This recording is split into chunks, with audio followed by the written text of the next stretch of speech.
여러분이 말씀을 들으러 와주셔서 너무 감사합니다. 별것도 없고 부족한데 이렇게 새벽마다 또 예배 때마다 말씀을 전할 수 있는 은혜를 하나님이 저에게 주심으로 인하여 너무 기쁘고 감사하게 생각합니다. 날마다 설교의 지문 가운데 하나님 앞에 불충한 종이지만은 여러분들이 열심히 말씀을 들어주시고 또 우리 제자광성교회 성도들이 들은 말씀대로 살려고 몸부림쳐서 우리가 여기까지 왔습니다. 앞으로 더 많이 성장하시고 더 많이 주님의 영광을 위해 사는 저와 여러분이 꼭 되시기를 부탁합니다. 오늘 하나님의 성품 27번 차례입니다. 정죄치 않으시는 하나님, 이 주제로 말씀 나누겠습니다. 정죄라는 단어는 죄가 있다고 단정하는 것을 정죄한다 그렇게 말합니다. 이게 사실은 굉장히 위험한 것이죠. 낙인 찍어버린, 낙인 찍어버려. 저 사람은 쓸모없는 자다. 그러면 쓸모 있는 자인데도 쓸모없는 자가 돼버리는 거예요. 우리가 구제불능이다 그런 말 쓰지 않습니까? 이거는 하나님의 나라에는 없는 단어입니다.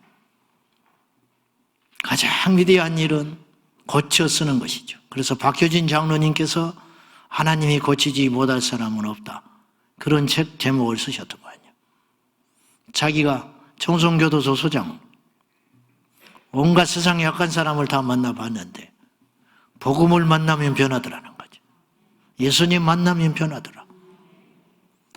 우리가 변했고 우리가 변해가고 있고 아직 턱없이 부족하지만 정죄한다는 것은 사람을 죽이는 것보다 더 위험한 무서운 일이 아니겠는가.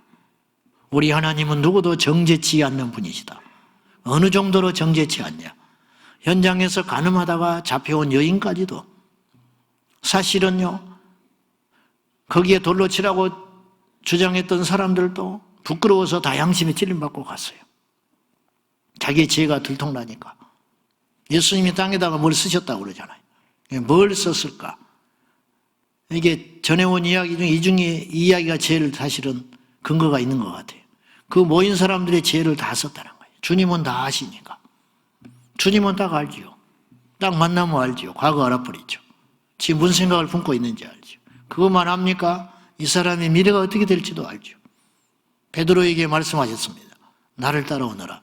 내가 너로 사람을 낚는 어부가 되게 하리라. 가룟 유다를 보시고 회개를 이야기하셨고 나와 함께 손을 넣는 자가 나를 팔자다. 네가 차라리 나지 않았으면 죽을 뻔했구나. 끝을 아니까. 이 영혼이 마지막에 어떻게 될 줄 아니까. 우리 주님이 몹시 가슴 아프셨어.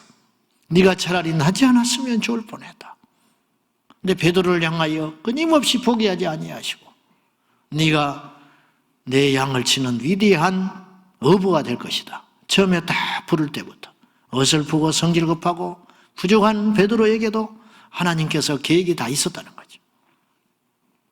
그러니 다 아는 거 아니에요. 인간은 모르니까 큰소리치고 인간은 모르니까 잘난 척하지 말라. 제가 무슨 말을 하려고 그러냐면은 거기 현장에 모여서 돌 들고 치려고 했던 그 모든 사람들도 사실은 똑같은 죄인이기 때문에 누가 누구를 함부로 용서하고 정죄하고 뭘 할 수 있겠어요. 그러나 주님은 정말로 용서할 수 없는 거예요. 왜 그러냐? 주님은 흠이 없는 거룩하신 하나님이니까.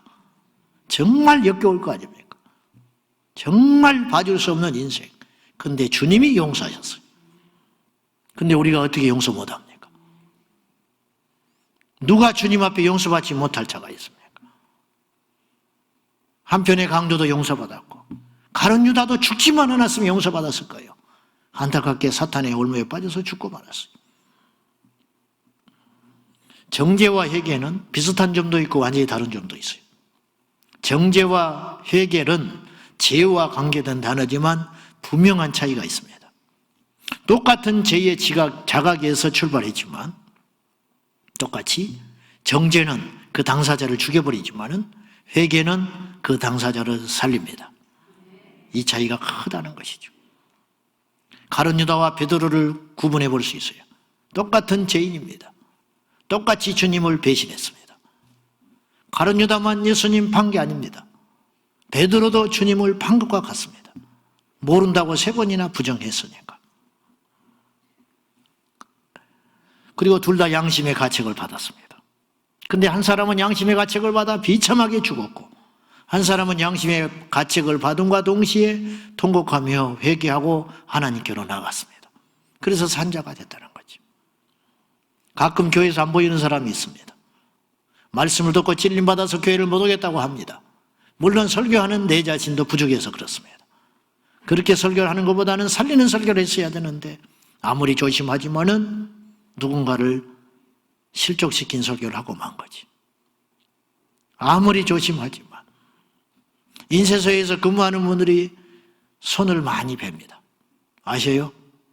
인쇄소 종이가요, 거의 칼과 같습니다. 아무리 조심해도 손을 팹니다. 종이를 만드는 공장에 직원들의 손이 배견하지를 못합니다. 장갑 끼면 미끄럽고 맨손으로 종이를 만지면 착착착 나가버립니다. 벨라고 해서 뵌 게 아니고, 설교를 하다 보니까 누군가를 무너뜨리고 본의 아닌 뜻으로 어떤 사람을 낙심하게 만들고, 그런 수도 있죠. 그러니까 어느 날 안 보이는 거예요. 양심에 찔림받고 가책받아서 못 믿겠다는 거예요. 예배당에 못 오겠다는 게 괴로워서. 그럴 목적으로 말씀이 전해지는 건 아니잖아요. 베드로도 부끄러워서 못 견뎠을 거예요. 우리 주님 찾아오셨잖아요. 요한의 아들 시몬아, 네가 나를 사랑하느냐. 거기에 서 있고 버티고 주님과 대화하는 것 자체가 믿음이라. 버텨내는 거. 거기서 견뎌냈어요. 거기서 살아남았어요. 많은 사람들이 정죄받아서 복음을 떠나버립니다. 많은 사람이 정죄를 받아서 신앙을 떠납니다. 그건 사탄이 하는 짓이라는 거예요. 사탄이. 똑같은 죄의 자각이지만 정죄는 그 영혼을 죽여버리고 회개는 그 영혼을 회복시키는 능력이 된다는 것이죠. 우리는 회개할지언정 우리 평생에 정죄에 빠져서는 안 되겠습니다. 누구를 향해서도 마찬가지. 고린도후서 7장 10절 말씀에 다 같이 시작.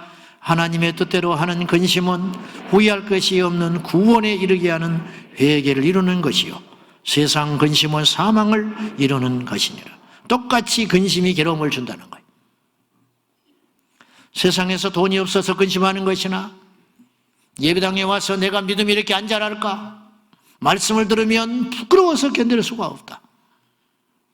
내가 교회 다닌 세월이 얼만데, 내가 주의 종으로 부름받은 것이 얼만데 아직도 나는 이런 지경인가. 그런 괴로움. 주님의 일을 해도 걱정과 근심이 있어요. 세상에도 근심이 있어요. 근데 그 차이가 무엇이냐? 세상의 근심, 높아지려는 근심, 더 잘 먹으려는 근심, 작은 노력으로 큰 소득을 얻으려는 근심, 이런 것들, 이런 세상의 근심은 결국은 나를 좌절시키고 죽여버리겠지만, 주님 안에서의 근심, 주여 오늘도 내가 말을 잘못함으로 제 영혼을 아프게 했습니다. 하나님, 내가 오늘도 1시간의 기도는 했어야 되는데 10분밖에 못하고 하나님 앞에 서 있습니다. 하나님, 내가 오늘도 새벽제단을 쌀차고 어젯밤에 그렇게 결단했지만은 내가 이렇게 있을 때가 아닌데 또 새벽에 육체의 피곤함을 이기지 못하고 내가 일어나지를 못했습니다.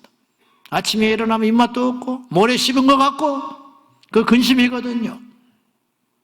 그러나 그 근심은 나를 살리는 근심이 된다 이 말이죠. 그 근심, 후회할 것이 없는 회개에 이르는 근심. 그러나 어떤 근심, 어떤 염려, 어떤 것은 자신을 죽이는 사망의 근심이 되기도 한다. 이런 말이죠. 이 말은 현대어 성경에 이렇게 써 있어. 하나님의 뜻을 따라 겪는 상심은, 하나님의 뜻대로 하는 근심, 하나님의 뜻을 따라 겪는 상심은 하나님 앞에 더 나아가게 되는 회개를 일으키는 것이지만 정죄함은 우리를 죽이게 된다. 다윗은 사울만큼 큰 죄를 저질렀습니다. 하나님의 기대에 어긋나는 걸로 따지면 사울은 사실은 다윗과 비교할 수 없는 영적 존재니까 그냥 그렇다 치자. 그러나 다윗이 그러면 안 되잖아. 다윗이 큰 대형 사고를 쳤습니다. 그러나 다윗은 살아남았습니다. 사울은 죽고 말았어요. 영적으로 죽었다 이 말이에요. 이 차이가 무엇이냐? 이 차이가. 정죄는 마귀에서 옵니다. 오늘도 여러분 이 자리에 와서 예배하는 우리 성도들이나 영상으로 예배하는 우리 성도들이나 마귀는요 제 자신에게도 찾아와서 계속 정죄합니다. 제 자신에게도. 내가 너를 아는데 이렇게 정죄해요. 그러나 제가 주님을 붙잡고 일어섭니다. 그것이잖아요. 여러분도 마찬가지라나. 오늘 다시 일어나야 됩니다. 다시 시작해야 됩니다. 현장에서 가늠하다 잡힌 이 여인, 예수님 만나서 살아났어요. 예수님 만나서. 이 여인의 죄는 결코 가볍지 않습니다. 생각으로 짓는 간음도 주님은 분명히 간음이라고 그랬어요. 그렇게 주님은 죄에 대해서 엄하신 분이라 이 말. 우리가 속으로도 누구를 미워해도 살인하는 것이라고 주님이 그랬어요. 근데 보세요. 한번 따져봐요. 속으로 누군가에게서 미워하지만 위선을 쓰고 이렇게 웃고 있는 것하고 진짜 미워가지고 칼을 갈고 죽이려고 하는 건 차이가 다르잖아요. 속으로 본능적으로 음란의 죄가 들어오는 것하고 그러면서 고개를 흔들면서 이겨나가는 것하고 실제로 그걸 죄로 실행하여 음란을 저지르는 건 다르잖아요. 근데 이 여인은 음란한 행위를 행동으로 지은 죄다 이 말이죠. 그냥 비교할 수 없이 큰 죄를 진 것이죠. 비교할 수 없이 큰 죄를 진 것이죠. 이 여인을 정죄하여 끌고 온 그 배후에는 마귀의 역사가 분명히 있습니다. 이 여인이 예수님을 만나지 못했다면 돌에 맞아 죽고 말았을 거예요. 마귀는 이 여인을 정죄함으로 두 가지를 얻으려고 했는데 하나는 예수님을 모독하는 것이었어요. 이 여인을 정죄함으로 야 예수도 별것 없더라. 사람들 사이에 돌로 치라 하더라. 뭐 사랑이고 뭐 다 살릴 것처럼 떠들어대더니 그자도 율법 앞에는 별것이 없구나. 풀어주라. 율법을 범한 자다. 이렇게 하려고 했는데 예수님을 모욕하고 예수님의 말씀과 사역 가운데 어떤 흠집을 내려고 하는 것이 이 사탄의 전략이고 또 하나는 이 여인의 현재와 미래를 죽여버리는 것. 완전히 죽여버리는 것. 그와 관계된 모든 영혼들이 여러분 어떤 자가 이 여인이 죽어버렸다. 어떻게 하겠습니까? 그것이 사탄의 목적이었다는 거죠. 통쾌하게도 우리 주님은 이 여인을 정죄에서 해방시켜 주므로 사단의 목적을 무효화시키고 한 영혼을 살리는 위대한 생명사역을 우리 주님이 이루셨다는 것이죠. 믿음이라는 건 그런 것이죠. 교회는 그래야 될 것 아닙니까? 사역은 그래야 되는 것 아닙니까? 우리 예수님이 이 여인에 하여 이렇게 선언해요. 나는 너를 정죄하지 아니한다. 위대한 선언, 사랑의 선언. 내가 너를 정죄하지 않아. 절대 나는 너를 정죄하지 않는다. 이 여인의 행위를 덮어주거나 옳다고 하신 것이 아니고 용서한다. 용서는 죄를 기억지 아니하신다는 선언이에요. 정죄는 끊임없이 지난날의 죄를 기억나게 만들고 되새김질하게 만들어서 앞으로 전진하지 못하도록 하고 있는 것이에요. 다윗이 범죄한 후에 하나님의 심판을 받아 그 아들이 죽게 되었습니다. 그때 식음을 전폐하고 하나님 앞에 살려달라고 일주일을 금식하며 매달려 기도합니다. 침상이 젖도록 기도하며 자기의 죄를 아뢰면서 이 어린 것이 무슨 죄가 있습니까? 나의 잘못입니다. 살려만 주십시오. 얼마나 절박하게 이 다윗이 하나님께 정신 차려서 이제 정신 차려 온 거예요. 제자리로 돌아온 거예요. 그리고 하나님 앞에 간절하게 기도를 합니다. 일주일을 매달려 하나님 앞에 식음을 전폐하고 기도했지만은 이 아이가 하나님의 징계를 받아서 다윗 대신 징계를 받아서 이 아이가 죽고 말았습니다. 신하들이 이 말을 전하기는 해야겠는데 어떻게 말을 못 하겠는 거예요. 살았을 때도 지금 사경을 헤맨다는 소식을 듣고도 왕이 저렇게 식음을 전폐하고 저러고 있는데 만약에 당신의 아들이 죽었습니다. 그렇게 말할 때는 이제 우리 왕은 기절해 버린다. 큰일 난다. 쓰러진다. 쓰러져. 수근수근하고 있으니까 다윗이 들었어요. 아이가 죽었느냐? 예, 죽었습니다. 알았다. 그러더니 옷을 갈아입고 목욕을 하고 밥을 가져오라 하여 음식을 먹기 시작하는 거예요. 그때 신하들이 궁금하여 묻습니다. 왕이여, 살아있을 때도 왕은 식음을 전폐하시더니 죽었다는 소식을 듣는데 어째서 이렇게 정상으로 돌아오셨습니까? 그때 다윗이 다음과 같은 이야기를 합니다. 사무엘하 12장 23절입니다. 다 같이 시작. 지금은 죽었으니 내가 어찌 금식하랴? 내가 다시 돌아오게 할 수 있느냐? 나는 그에게로 가려니와 그는 내게로 돌아오지 아니하리라 하니라. 참 놀라운 진리를 이야기했어요.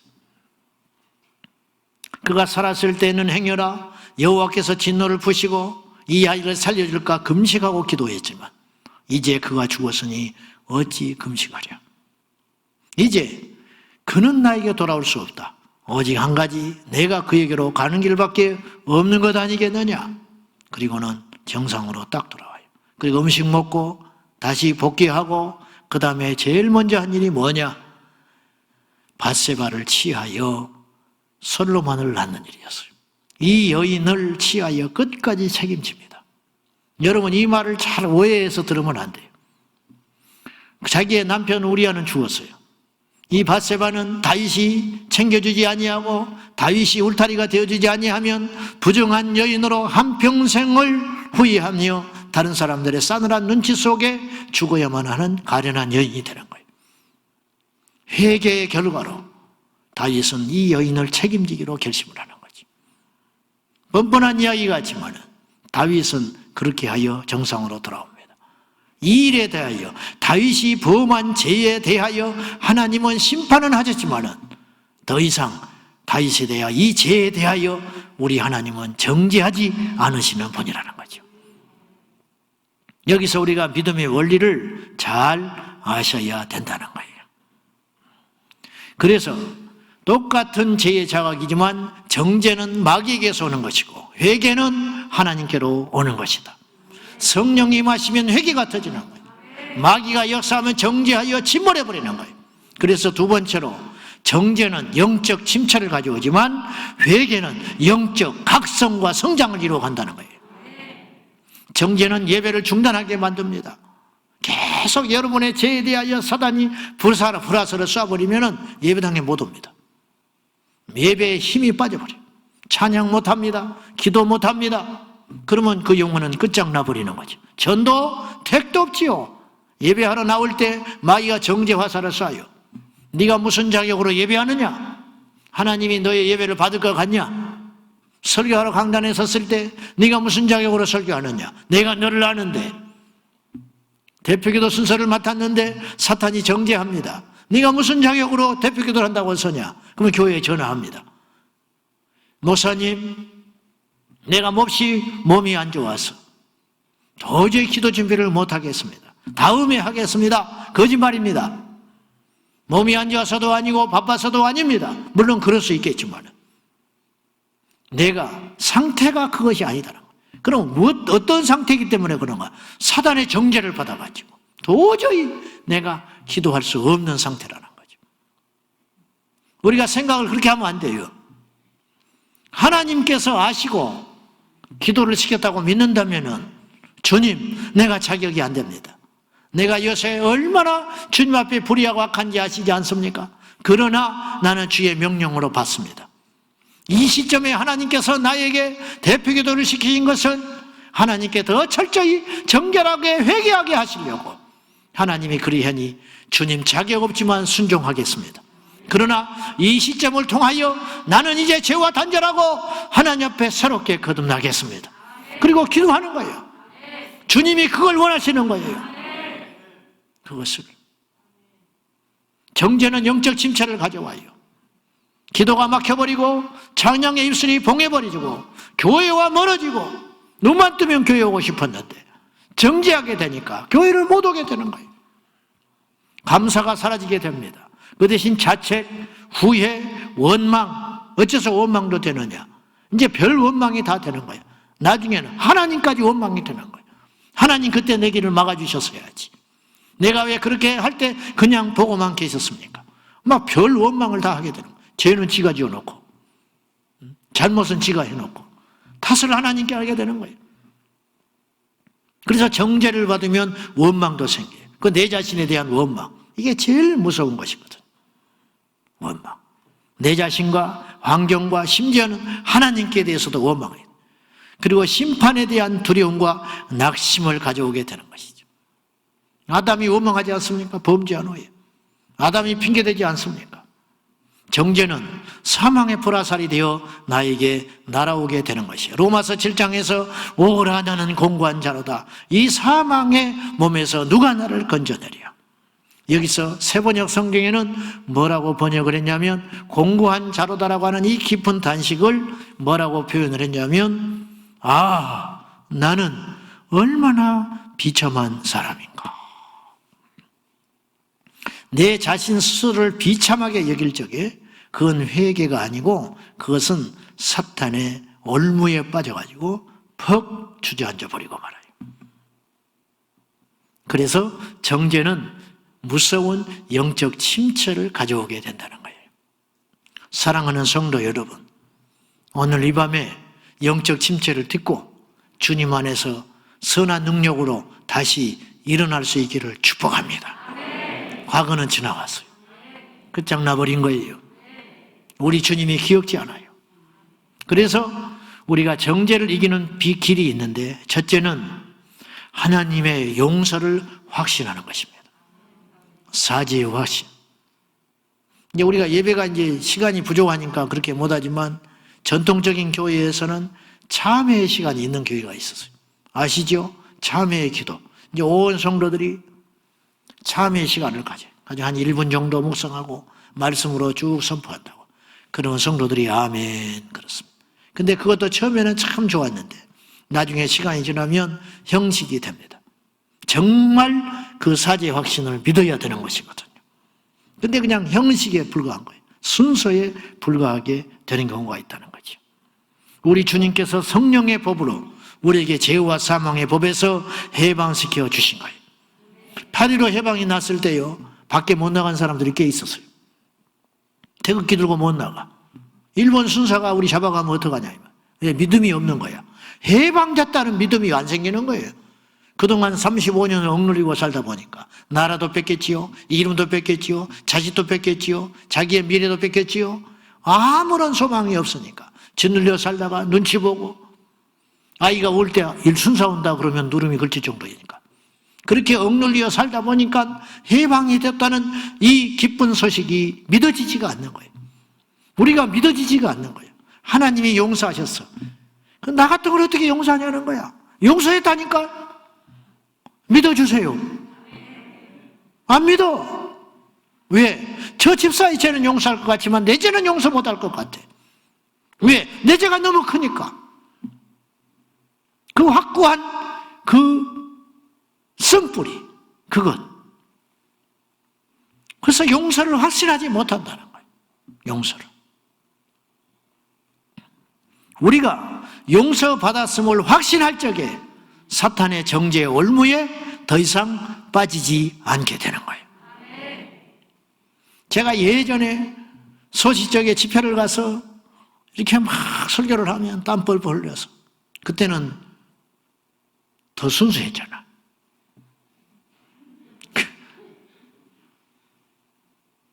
지금도 순수하려고 애는 써요. 애는 쓰는데 잘 안 되는 것 같아요. 그때는 순수했어요. 믿어주세요. 제가 순수한 사람이었습니다. 가지고 막 집회하고 그러고 나중에 막 사례비 주려고 그러면 도망을 뿌리고 그랬어요. 지금은 딱 봤습니다. 지금 남발할 때도 있지만은 그때는 막 사례비 주려고 하면 도망오고 그랬어요. 순수했어요. 막 설교할 적에 예수 안 믿는 사람 같은 사람들이 있으면 막 때려 죽일 것처럼 설교를 했습니다. 그러니까 집에 끝나면 사람들이 그랬어요. 예수 안 믿으면 죽여버릴 것 같아서. 막 예수 안 믿으면 죽여버릴 것 같다고 하는 거예요. 기도회를 하면 온몸에 막 땀을 흥건히 적셨어요. 제가 무슨 말을 하려고 그러냐면은, 그렇게 설교를 강하게 해놓고 설교 끝나고 딱 내려오면 마귀가 확 정지하는 거예요, 내 자신에게. 뭐라고 정지하냐면, 야, 참, 너 말은 잘한다. 마귀가요, 딱 내 기준에 서가지고 웃기고 있다. 야, 네 형제도 예수합니다. 네 부모도 예수합니다. 그때 우리 부모님도 안 믿을 때. 네 가족부터 예수 믿으라고 그래. 사단이 확 정지해버려. 그럼 팍 꼬꾸라져 버려. 할 말이 없는 거야. 네 꼴을 봐라. 야, 네가 집회를 다니면서 설교를 해? 네 형제 예수 안 믿잖아. 네 부모 예수 안 믿잖아. 웃기지 마. 저 사람들이 그거 알면 여기 있을 사람 하나도 없어. 확 사단이 들어. 번번이 쳤어요, 제가. 그래. 그리고 고개를 팍 꼬꾸라뜨리고. 그리고는 나오면서 이런 생각을 해. 내가 다시는 집회 안 간다. 내가. 그래가지고 어디까지 가버리냐면, 흔들리냐면요. 내가 이러고도 목사가 될 수 있을까? 막 거기까지 가버리는 거예요. 막. 아세요? 무슨 말인지. 근데 그런 일이 계속 반복이 됐거든요. 수차례. 그러다 하나를 깨달았어. 내가 속고 있다는 걸 깨달았어요. 내 힘으로 어차피 안 되는 거야. 어떤 사람은 3대, 4대 예수 믿어가지고 부모님, 목사, 장로, 걔들보다 내가 못한 게 뭐가 있어. 나는 걔들보다 더 부모의 구원을 위해서 기도했어. 걔들은 기도도 안 해, 그 기도는. 형제 때문에 가슴 아파하지도 않아. 명절 때 되면 전부치도 예배드리고, 주일날 뭐 행사한다고 할 때 뭐 없어. 일체. 나는 수없이 그런 것과 싸워야 했어. 대화가 안 통해. 대화가. 뭐가 그렇게 바쁜지 누구도 몰라. 너는 왜 그렇게 바쁘니? 나한테 하는 말이. 뭐 하느라고 바쁘니? 미치죠? 미쳐. 뭐 변명도 못해. 말해봤자 못 알아들어. 뭐 교회 몇 가지인지 뭘 알아야 뭐 이야기를 하지. 교회 또는 목사가 다 가져간다고 생각하는 사람들한테 내가 무슨 이야기를 하겠어요. 교회 또는 목사가 다 가져간다는데, 좋은 직장 택했다는데, 나보고 전망 있는 걸 택했다는데, 그런 인간들하고 내가 무슨 말을 하겠습니까? 그런 외로움과 싸우면서 버티면서 이렇게 왔어요. 이렇게까지. 적어도 나는 그들보다 가족의 구원을 위해서는 나는 기도하고 씨름하고 눈물 흘렸다. 내가 잘못한 게 뭐가 있어? 그런 생각이 바뀌기 시작했어요. 성령께서 내게 힘주시고 위로해 주셔서 감당할 수 있으니까, 네가 이걸 질 수 있는 힘이 있으니까 이 짐을 준 것 아니냐? 주여, 그렇습니다. 감사합니다. 내 잘못이 없다. 내가 태어나고 싶어서 태어났냐? 믿지 않는 집에서. 그래, 그 뒤로 이제 딱 그 참소가 딱 들어와요. 또. 그럼 그때마다 내가 속으로 물리쳤지요. 쓸데없는 소리 하는 말. 이 더럽고 악한 것들이 말이지. 그래, 나는 우리 가족과 우리 형제를 또 전도하지 못하고 있어. 그러나 주님께서 내가 주의 일을 하면 주님께서 그 영혼 건져주실 거야. 내가 딱 선포해버렸죠. 그대로는 안 들려와. 어디서 말이지. 내가 실족시켰어? 응? 그래 안 그래? 내가 못 믿게 했어? 지들이 안 믿었지? 그리고 믿음이 딱 생겼어요. 그럴지라도 내가 다니면서 복음 전하면 주님께서 우리 가족 구원하실 것이다. 우리 아버지 돌아가실 적 5년 예수 믿고 돌아가셨는데, 명절 때 가서 전도합니다. 다녀야지, 다닐 거야. 그 뒤로 내가 어떻게 해볼 수가 있어요. 와버리는. 1년에 한두 번 만나는. 생일 때 가가지고. 그 뭐 옛날에 뭐 핸드폰 뭐 유튜브가 있어 뭐가 있어? 없어요. 설교 테이프 갖다 주면 늘어지게 듣고 있어요. 설교는 더 잘 들어. 내가 갖다 준 설교 테이프. 근데 그건 말씀으로 듣는 게 아니야. 기특해서. 내 새끼가 설교를 하니까. 가지고 계속 틀어놓고 있어요. 민망할 정도로. 막 이웃집 아저씨가 와서도 틀어놓고 있고 막 틀어놓고 있는 거야. 누가 와서도 술 먹으면서도 틀어놓고 있고 그렇죠. 얼마나 많이 이 설교 테이프를 많이 들어버리니 늘어나 버렸어요. 잘 때도 일어날 때도 제일 먼저 틀고 이제 자식 새끼라고. 그래도 교회는 안 다니는 거예요. 그러면 내가 막 미척을 가지죠. 어떻게 하려고 그러냐. 그럼 막 다짐해요. 교회 간다고. 근데 오면 그만이야. 전화하면 또 답이 없어. 그럼 내려갈 수 없잖아요. 그때는 어떻게 해야 돼요? 1번 낙심한다. 2번 성질 낸다. 3번 포기한다.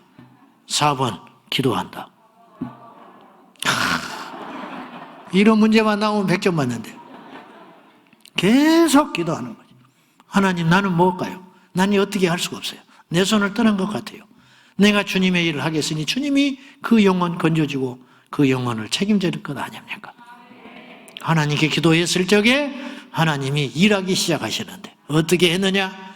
이웃에 사는 다른 동네에 사는 몇 년 후배 아저씨가 예수를 믿었어요. 그 양반이 성령 받았어요.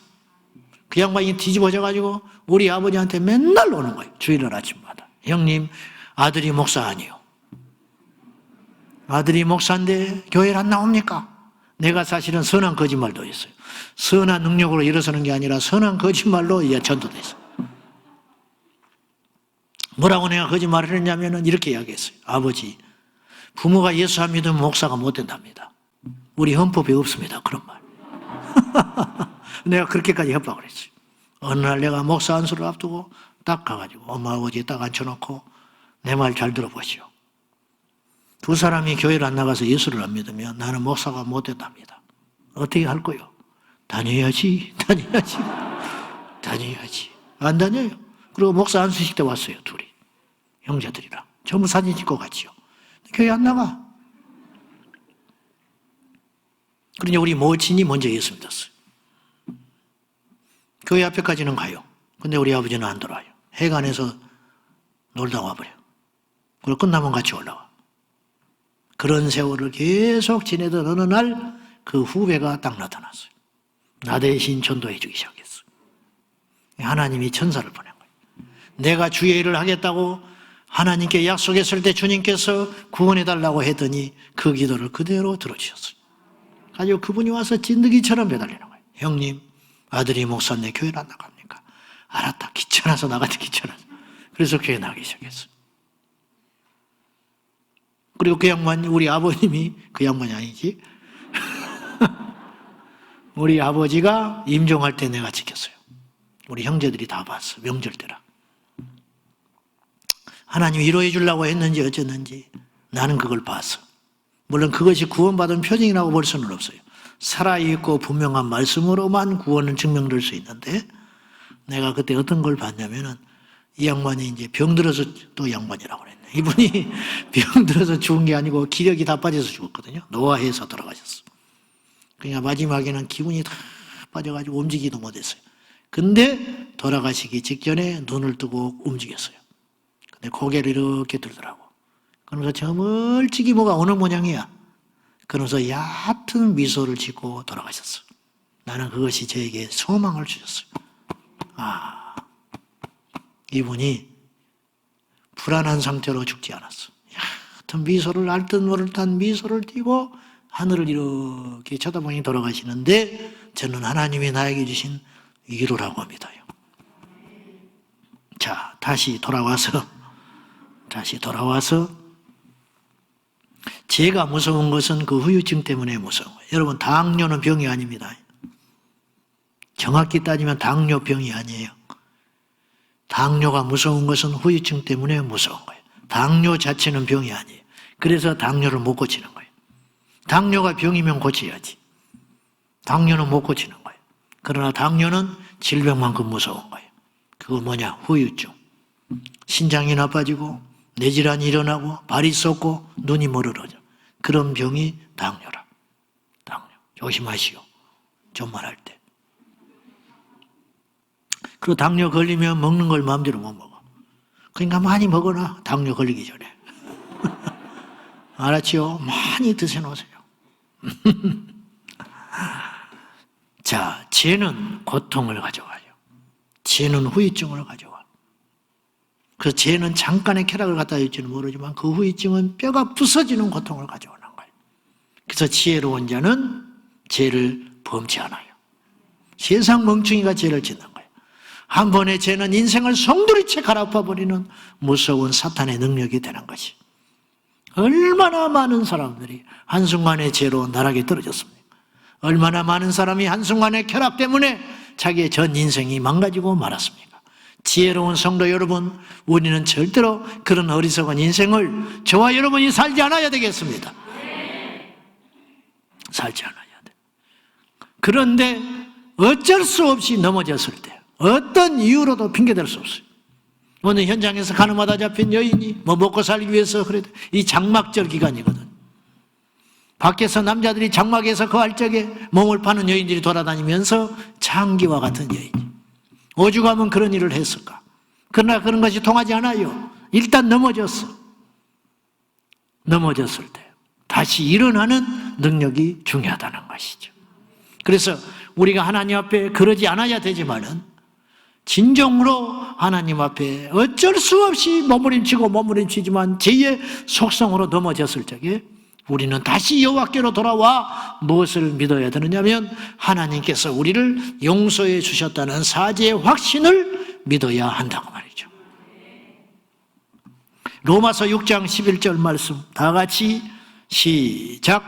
이와 같이 너희도 너희 자신을 죄에 대하여는 죽은 자요 그리스도 예수 안에서 하나님께 대하여는 살아있는 자로 여길지어다. 자, 여기서 죄에 대하여 죽었다라는 뜻은 두 가지로 해석할 수 있습니다. 첫째는 우리는 더 이상 그리스도 안에 있기 때문에 성령 받고 거룩한 영으로 사로잡혀 있어서 죄를 도무지 지을 수 없는 존재가 됐다. 죄에 대하여 죽어버렸다는 건 죄가 더 이상 나에게 유혹거리가 되지 않는다는 거예요. 죄가 더 이상 나를 공격할 수 없다는 거예요. 죄가 더 이상 나를 무너뜨릴 수 없는 상태. 왜? 죄에 대하여 죽어버렸기 때문에. 죽어버렸으니까. 또 하나는 뭐냐면 예전에 죄가 나를 지배하지 못하게 하라. 왜? 그 죄에 대하여 나는 죽은 자이기 때문에. 그런 뜻으로 해석할 수 있습니다. 그래서 주님은 용서받은 죄를 결코 묻지 않는다는 걸 기억하셔야 돼요. 아멘입니까? 여러분이 젊은 날에 지었던 죄, 하나님 앞에 괴로워서 몸부림치고 있는 그 죄, 우리 주님은 기억지도 않으셔요. 어떨 때? 철저히 회개했을 때. 회개를 철저히 했을 때 말을 하는 거예요. 그건 전제로 하고. 이사야 1장 18절 다 같이 시작. 여호와께서 말씀하시되 오라 우리가 서로 변론하자. 너희의 죄가 주홍 같을지라도 눈과 같이 희어질 것이요 진홍같이 붉을지라도 양털같이 희게 되리라. 서로 변론하자. 와봐, 이야기 좀 해보자. 너 죄꾸러미 다 내놔봐. 남편에게 끙끙하고 잠을 못 자. 맨날 며칠. 뭔가 있어. 아내가 속이 터져 들어가. 당신 뭔 일 있나? 괜찮아. 아침 체려놓고 이마도 다 갚으리고. 뭔지 모르겠어. 혼자 밖에 베란다 가서 전화를 하고 오고. 끙끙 앓고. 부인이 드디어 폭발해버렸어. 이리 와라. 나와 당신 사이에 못할 말이 뭐가 있냐? 내가 다 이해한다. 당신 직장에서 무슨 일 있어? 뭐가 문제가 있냐? 말하자. 이야기해봐라. 그러면 그때서 고개 푹 숙이고 여차여차해서 내가 보증서 줬다. 보증서 줬다. 큰일 났다. 내 힘으로 막아보려고 그러는데 안 된다. 아이고, 당신 마음 약해서 그럴 줄 알았어. 내가 절대 그런 짓 하지 마라 그랬지. 미안하네. 미안해. 그럴 줄 몰랐네. 아이고, 내가 못 살아. 근데 일은 저질러졌잖아. 알았어. 그 뒤로 묻지 않는 거예요. 제가 신방하다가 가끔 이런 소리를 한두 번 들은 것 같아요. 지금까지. 사역을 하면서. 남편을 진심으로 존경하는 부인이더만. 어떤 상황인지 내가 구체적인 건 잊어버렸어요. 근데 큰 잘못을 했어요. 큰 잘못. 그 집안에 큰 재산에 피해를 줬어요. 이 부인이 뭘 잘못해가지고. 이 남편을 진심으로 존경하더라고. 왜냐? 그날 이후로 한 번도 그 문제에 대해서 자기한테 말하지 않았대. 내 남편이. 그 존경한다는 거예요. 내가 그 말을 듣고 내가 속으로 생각했어. 내가 그렇다면 할 수 있을까? 나는 그렇게 할 수 있을까? 어떤 사람은 하나의 젊은 날에 하나의 잘못으로 평생을 가지고 끌고 가는 사람이 있어. 소갈머리가 아주 좁아가지고 못 삽니다. 힘들어서 못 살아. 우리 하나님이 그런 것과 비교할 수 있겠냐? 오라, 우리 서로 변론하자. 내놔봐. 너 도대체 젊은 날에 뭘 그렇게 잘못했어? 내가 용서하지 못할 게 뭐가 있어? 내가 죽었는데. 그렇기 때문에 죽었는데. 내가 이 우주 만물을 만든 자인데 내가 뭘 용서를 못하겠냐? 내가 너에게 용서하지 못할 게 뭐가 있냐? 용서한 자는 기억지 아니하시는 하나님. 묻지도 않는 하나님. 물어도 문제가 되는 거잖아요. 우리 주님께서 현장에서 가나보다 잡힌 여인에게 나는 너를 정죄하지 않는다. 나는 너를 죄인이라고 낙인 찍지 않겠다. 절대로 너의 죄를 단정하지 않는다. 가라. 자유해라. 다시는 이와 같은 죄를 짓지 말고 자유하거라. 그리스도 예수 안에서 생명의 법이 죄와 사망의 법에서 해방시켜버리는 거죠. 그래서 진리를 알지니 진리가 너희를 자유케 하리라. 사랑하는 여러분, 사람은 이해하지 못해. 사람은 뒤끝이 있을지 몰라.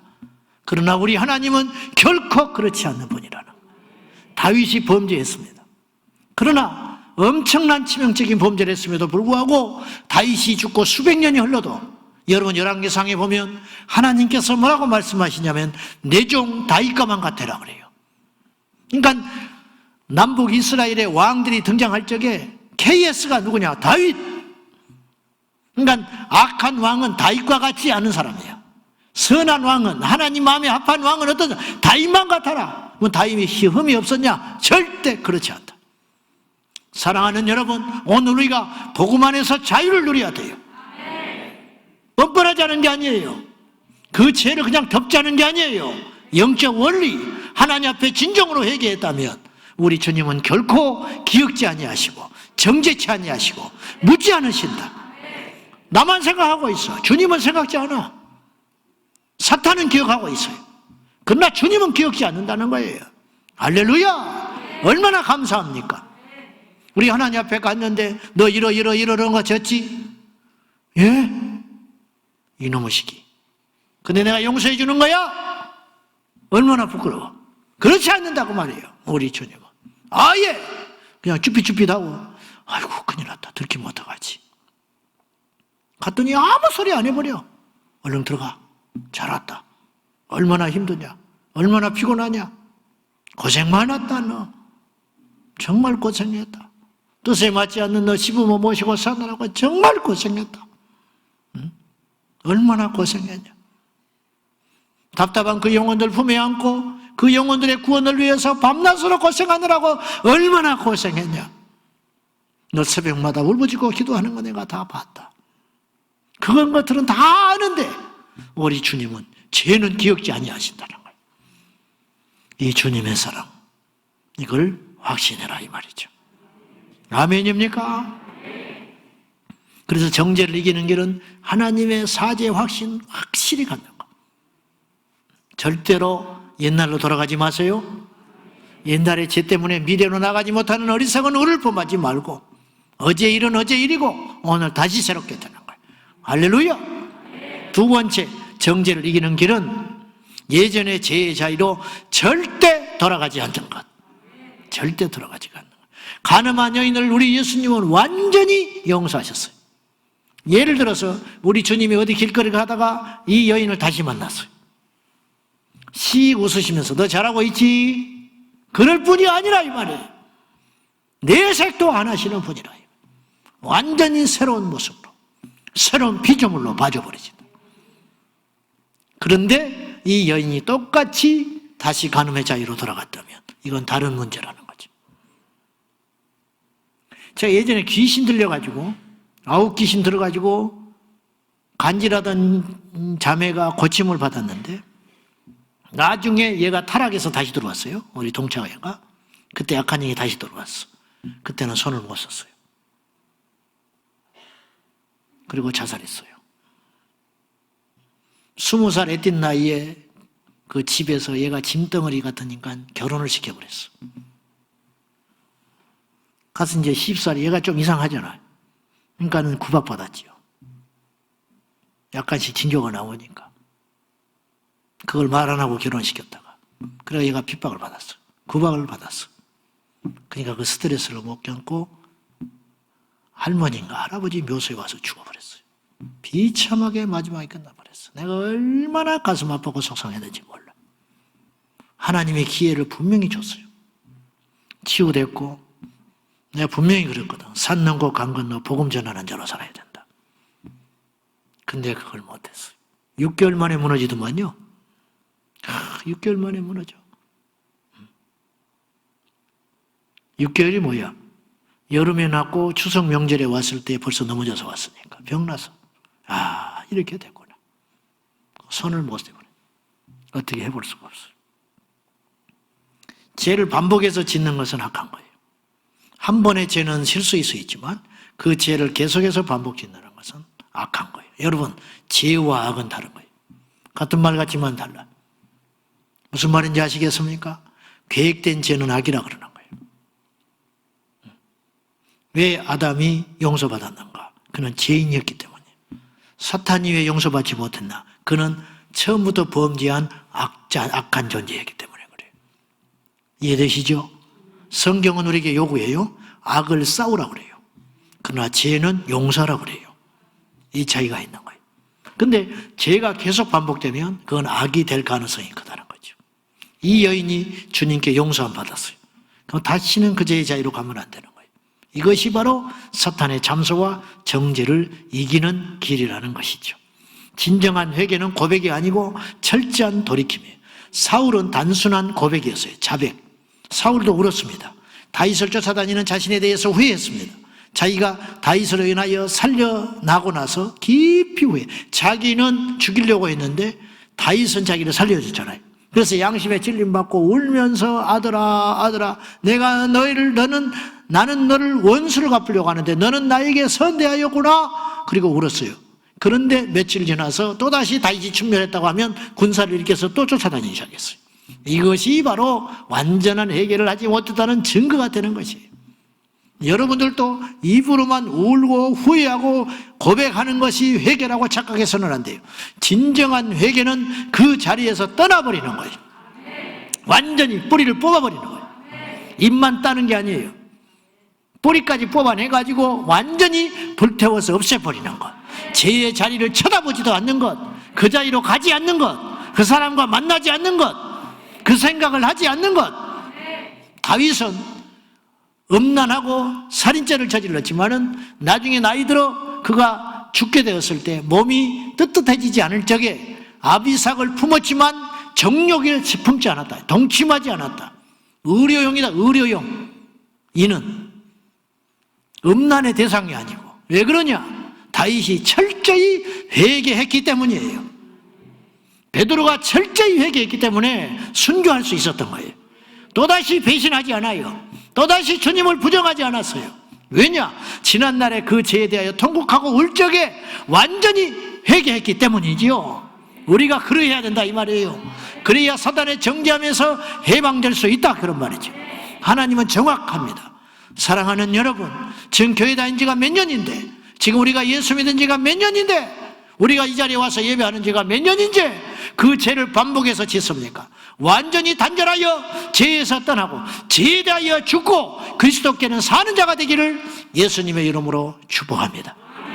그래야 그 정죄에서 해방될 수 있다 이 말이죠.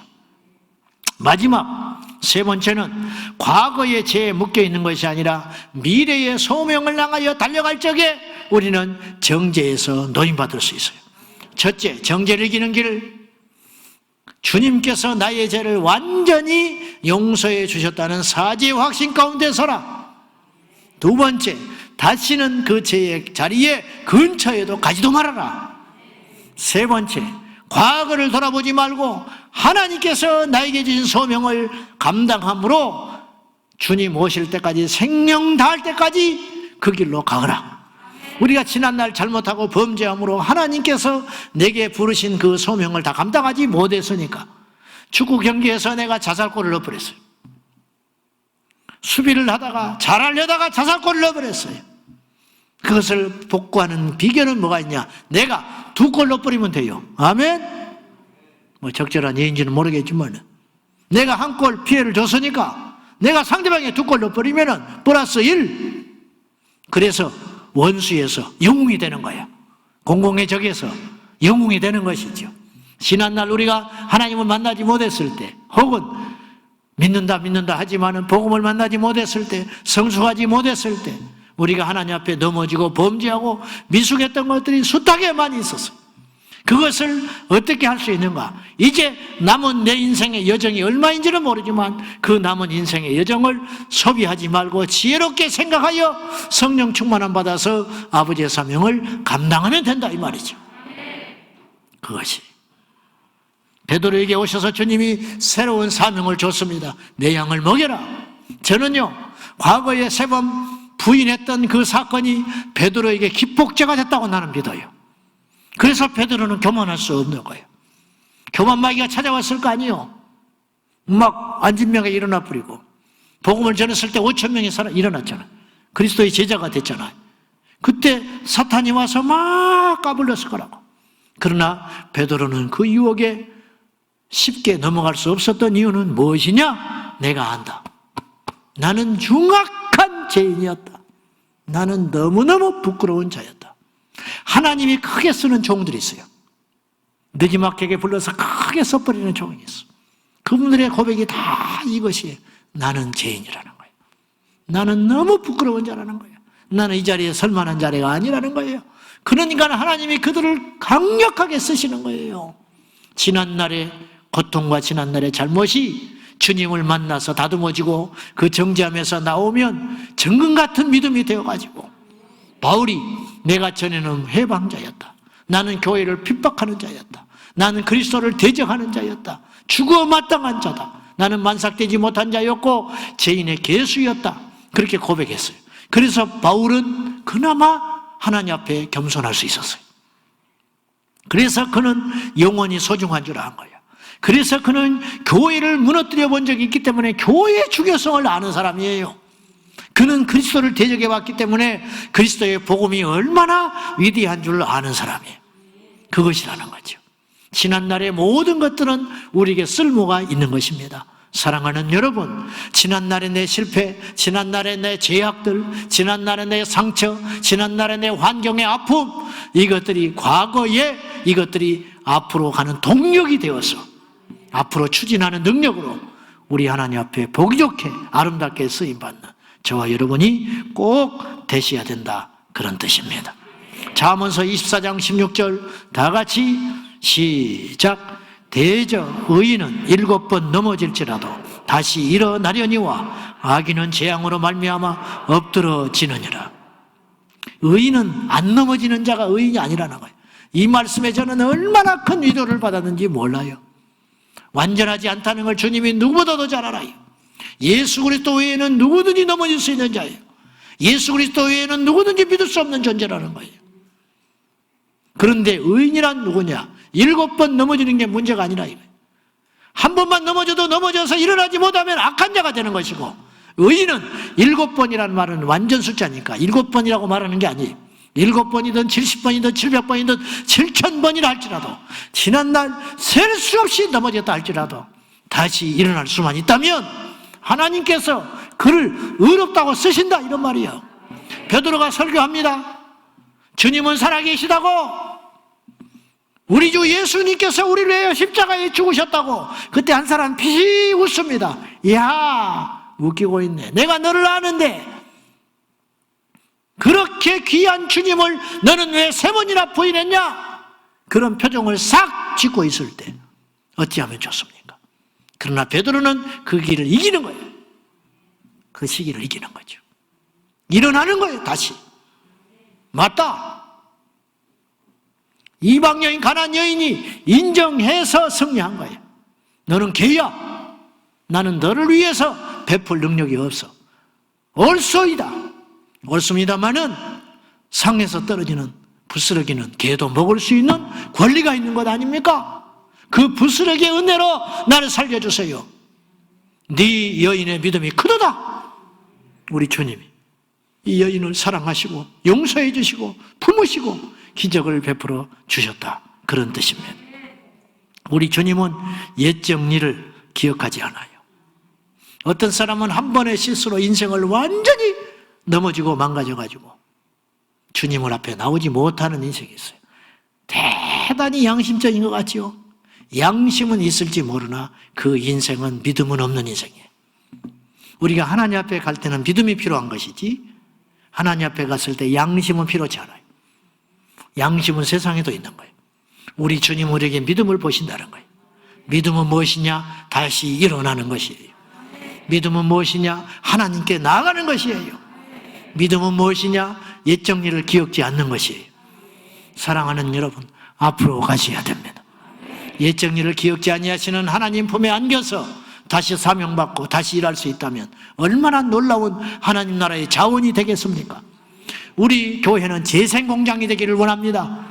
쓸모없는 인생이 주님 만나서 새롭게 되는 것이고, 과거에 죄된 인생이 복음을 듣고 예배하고 예수님 만나서 주님의 사명자로 변화되어가는 놀라운 역사, 사탄에게는 얼마나 치명적인 것이 되겠습니까?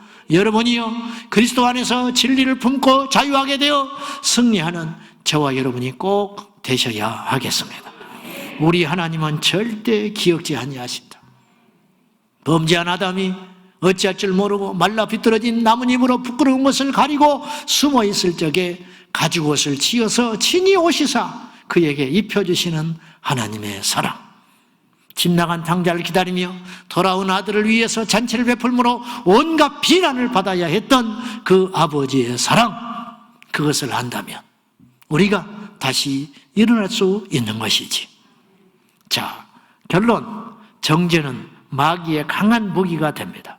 정죄 함정에 빠져 인생을 낭비하고 허우적거리지 말고 용서하시되 묻지 아니하시는 우리 하나님께 나아감으로 다시 한번 용서를 받고 앞으로 전진하는 저와 여러분 되셔야 하겠습니다. 내 자신을 용납해야 돼요. 아멘.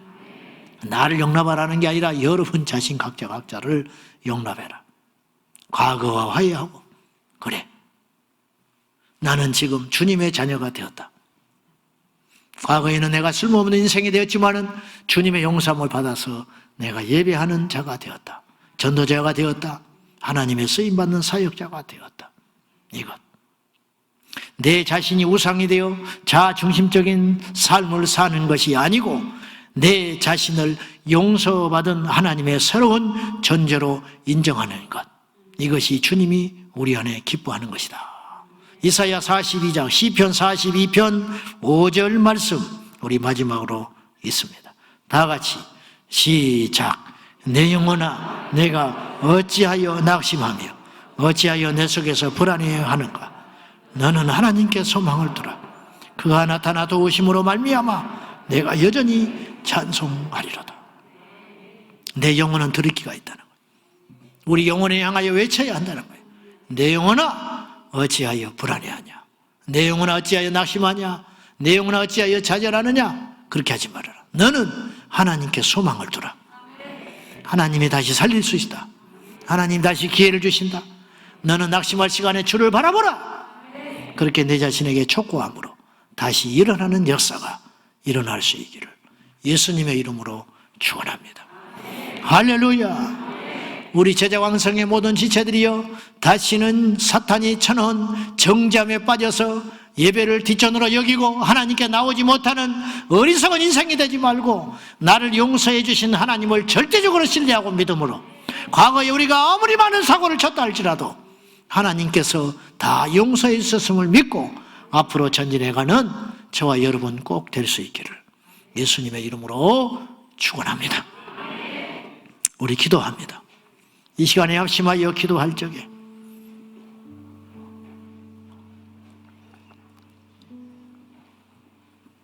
오늘 이 말씀을 듣고도 사탄이 우리에게 참수할 수 있습니다. 그래서는 안 됩니다. 여러분 믿으셔야 됩니다. 저도 믿을 겁니다. 하나님이 나의 과거를 완전히 용서하셨다. 하나님이 나의 과거의 잘못을 기억지 아니하신다. 이제는 과거의 메인 인생이 아니라 주의 약속의 말씀을 믿고 앞으로 전진하는 인생이 되리라. 주여 내게 성령으로 임하여 주셔서 진리 가운데 임하여 주셔서 자유케 하여 주시옵소서. 내 영혼아 어찌하여 낙심하느냐? 어찌하여 낙심하여 기도를 하지 못하고, 어찌하여 낙심하여 복음을 전하지 못하고, 어찌하여 낙심하여 앞으로 전진하지 못하느냐?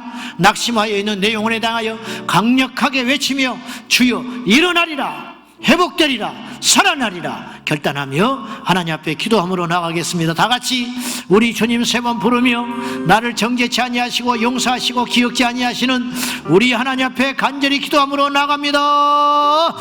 주여, 주여, 주여. 우리 모두 다시 일어날 것입니다. 예수의 이름으로 일어나게 했습니다. 전능하신 하나님 아버지, 믿음의 주여 온전하게 하신 예수님만을 의지하고 바라봄으로 나가게 하여 주시옵소서. 십자가 열리신 그 피가 나를 새롭게 하며 십자가 열리신 그 보혈의 능력으로 오늘 우리가 지난날에 모든 죄악을 다 씻음받고 이 자리에 와 있습니다. 지난날에 사람을 죽였던 것, 지난날에 음란했던 것, 지난날에 악했던 것, 지난날에 이 세치열을 넘어뜨렸던 것, 모든 죄악을 용서받고 주님 안에서 새 힘과 에너지와 비전과 꿈을 가지고 달려가겠습니다. 누구도 정죄치 아니하시는 하나님 아버지, 주 예수여 우리를 정죄치 아니하시고 용서하시고 우리를 회개의 길로 인도하시는 성령의 능력을 믿고 앞으로 나가게 하여 주시옵소서. 아버지 하나님, 약하고 무능한 우리들, 과거의 발목에 묶여서 앞으로 가지도 못하는, 이러지도 못하고 저러지도 못하는 인생들 주님의 능력으로 일어나게 하여 주시옵소서. 예수의 이름으로 일어날지어다. 예수의 이름으로 지난날의 모든 아픈 과거와 상처와 지난날의 모든 잘못들과 회개하며 화해하며 여호와께로 나가는 역사가 일어나게 하여 주시옵소서.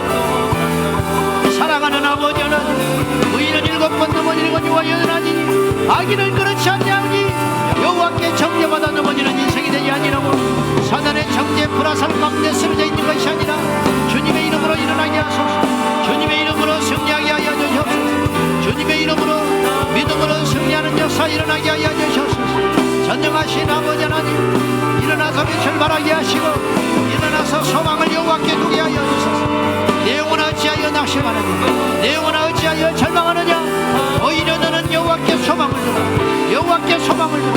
우리 하나님 아버지, 사단에서는 정잡에 빠져서 허우적거리는 인생이 아니라 시대의 죽은 자가 되어서 미래를 향하여 나가는 자가 되게 하여 주셨소서. 나의 죄와 과거를 십자가에 못 박혀 죽었으니 일어나서 빛을 발하는 역사가 일어나게 하여 주소서.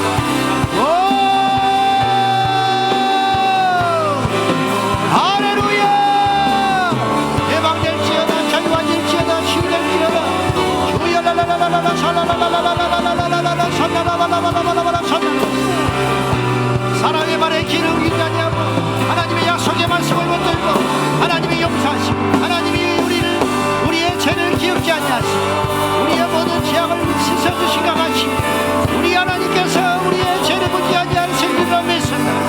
정잠에 빠진 사탄이 저는 올무에 빠져서 아버지 앞에 나가지 못하는 인생이 아니라 승리하는 인생이 되게 하여 주시옵소서. 예수의 이름으로 승리하는 인생이 되게 하여 주시옵소서. 앞으로 나가 아버지의 사명 감당하는 우리 모두가 되게 하여 주시옵소서.